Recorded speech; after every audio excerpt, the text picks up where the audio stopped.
En esta oportunidad vamos a hablar del ejemplo 6.3 del libro de análisis de sistema de potencia de John Granger y William Stephenson.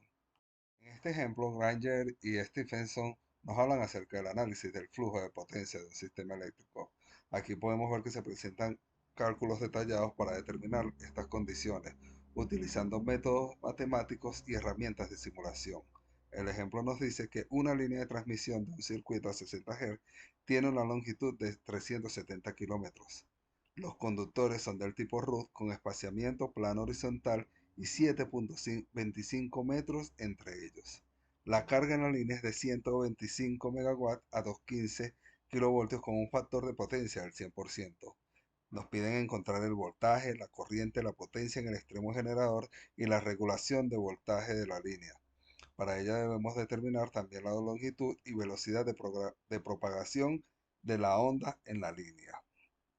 Para la solución a esto, debemos usar también las tablas A.3 y A.5 que aparecen en el apéndice para seleccionar los pies y las millas en vez de metros y kilómetros. Aquí podemos observar las respectivas tablas, entre ellas la de los conductores, con cada una de sus variables, y aquí sombreado podemos ver la de los tipos RUC.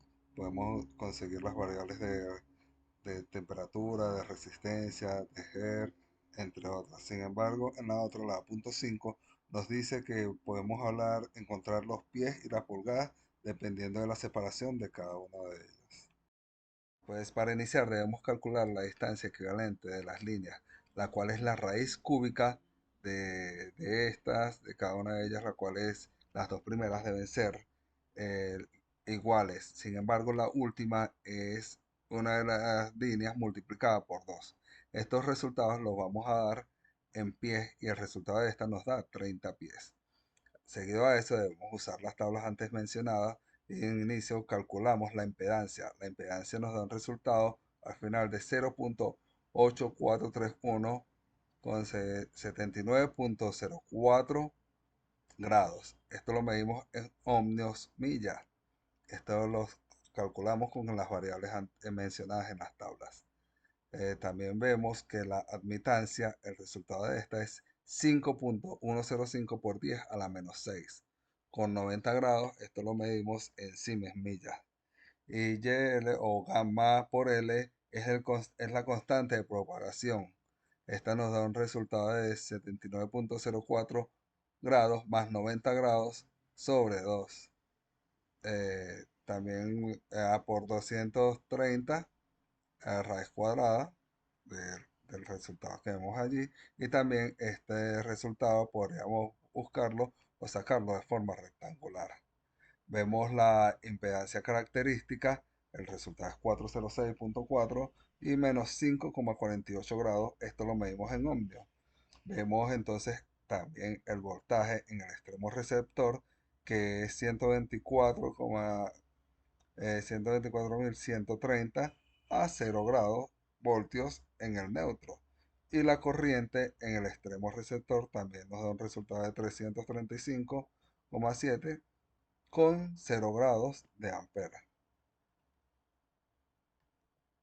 Para ello debemos buscar las constantes generalizadas, las cuales son el coseno hiperbólico y el seno hiperbólico.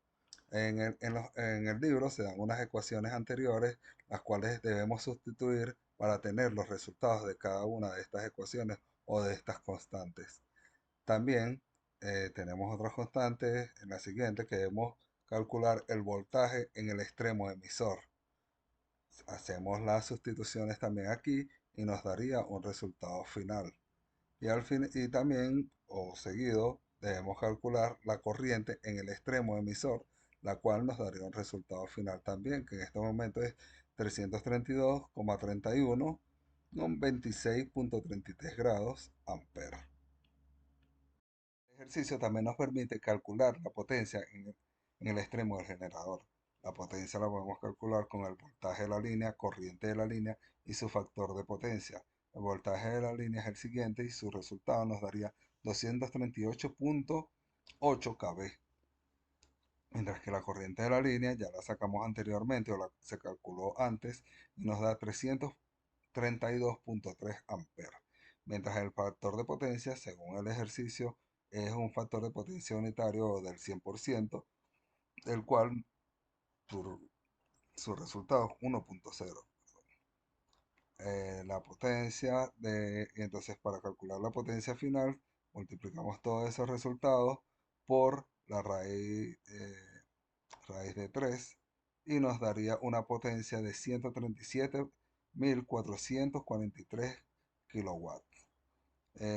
Una ecuación antes mencionada debemos sustituir para la corriente el voltaje en el extremo del receptor, y así que la regulación de voltaje es la siguiente y nos daría 24.7%. La longitud de onda y la velocidad de propagación la debemos calcular como beta y lambda, que para beta su resultado lo debemos sacar en radianes por milla, mientras que en lambda simplemente en milla. Entonces la velocidad es f por lambda, que es igual a la frecuencia, que sería 60 por 3043, que eso nos da 182.580 millas por segundo. Sería la velocidad de esta al final. Particularmente en este ejemplo, podemos observar que las ecuaciones para el voltaje extremo del emisor y la corriente del extremo del emisor, su valor de voltaje debe expresarse en voltios y debe ser un voltaje en línea neutro. Muchísimas gracias por su atención. Hasta luego.